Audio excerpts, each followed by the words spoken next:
to do that unless they get an adequate return. And we're in the business of ensuring that they get that, because without that there'll be no more investment, no more employment, etc., etc. Having the union agree to major retrenchments so that an employer can make bigger profits would, you'd think, be an ideal starting point for negotiations. But the talks collapsed because the union wanted workers to leave on a last-on, first-off basis, or voluntarily, claiming it had up to 100 members willing to take severance pay. But the company wanted to choose who left and who stayed. What the joint venture partners need to be convinced of is that there's a group of employees that are prepared to go out there and recognise that their security of employment is dependent upon the success of the business.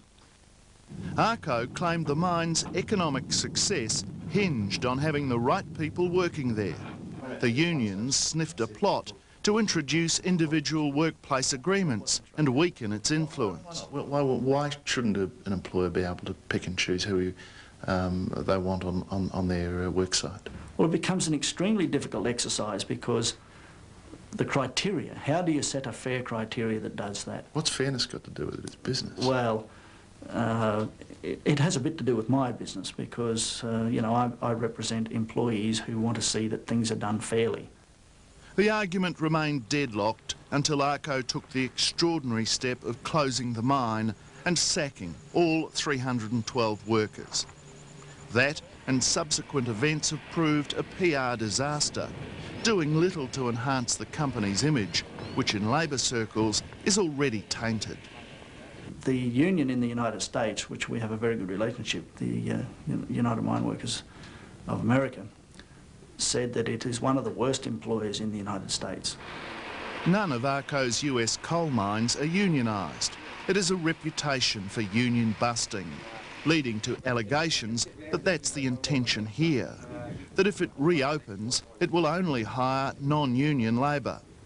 The issue from the employer's point of view at Gordonstone was, let's try and crush this union, and if there's a short-term cost in that, so be it.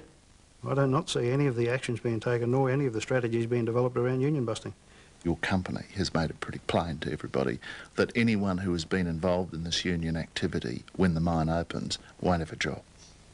I don't think that's anything that I can surmise on for the day. I mean, people, as I've just said, will be based on their merit, on their behaviours in the workplace and expecting and wanting themselves for the organisation to be a success.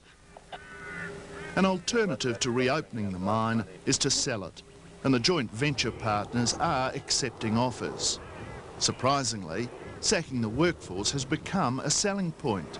It means a new owner can start operations from scratch. And perhaps, as ARCO seeks a buyer, it will extol the virtues of the mine the same way it did when it opened just 5.5 years ago. Gordonstone has come a long way in a short time. The mine has already achieved recognition in many world markets for its outstanding coal properties and consistent quality supply. Then it produced a video and a song that rang with praise for its hand-picked workforce. Gordonstone, you're a winner with the world's best mining team. With safety and efficiency, the best the world has seen. It was a celebration of what all hoped would be a golden future for the Aussie workers and their American bosses. Too bad it ended so soon, and in such bitterness. We're not stalking, mate. We're not stalking anybody, mate. If you'd like a country lifestyle and the friendship that it brings, Gordonstone Emerald has a very special ring. Gordonstone, you're a winner with the world's best mining team. With safety and efficiency, the best the world has seen. The new face of industrial relations in Australia. The dispute at Gordonstone gave rise to a number of legal cases and a number of landmark legal cases. The dispute arose at a time, and it was probably designed to arise at this time, when there was changes in the laws coming in. You had the change of government with Howard introducing the first tranche of his workplace relations legislation, and it involved the introduction of things like AWAs for the first time. Now, management at Gordonstone wanted to take advantage of these laws, and that gave rise to the disputes. The court cases began once the legislation began. Within a couple of weeks of the legislation coming into force, we were in the Australian Industrial Relations Commission with a long list of complaints. What the company was doing was they were offering AWAs, even though only 4 months earlier they'd entered into a collective agreement with the union. But they wanted to introduce individual agreements, and they wanted to do it straight away. And there were evidence in these cases that this was an industrial relations plan that had been hatched in 1996, taking into account all of the proposed changes to the law and getting themselves ready to be up and running when the new laws came into place. And so we had a number of cases, starting first of all with that dispute about the use of the AWAs in circumstances where a certified agreement was in place. Over the ensuing months, we were in the Industrial Commission on a number of occasions for a number of reasons. They wanted to change the rosters, for example, and so we went to the Industrial Commission there. And Gordonstone instructed their lawyers to argue jurisdiction, jurisdiction, jurisdiction. They didn't want to have any part of any collective negotiations with the union, and they made that clear. And so it was up to us to see what we could do under the laws to protect the members of the union who were being affected by this. A number of cases arose, as I say. By the middle of the year, it was clear that Gordonstone Coal Management wanted to dismiss the workforce. They wanted to reduce the number of employees, but they didn't want to do it on seniority.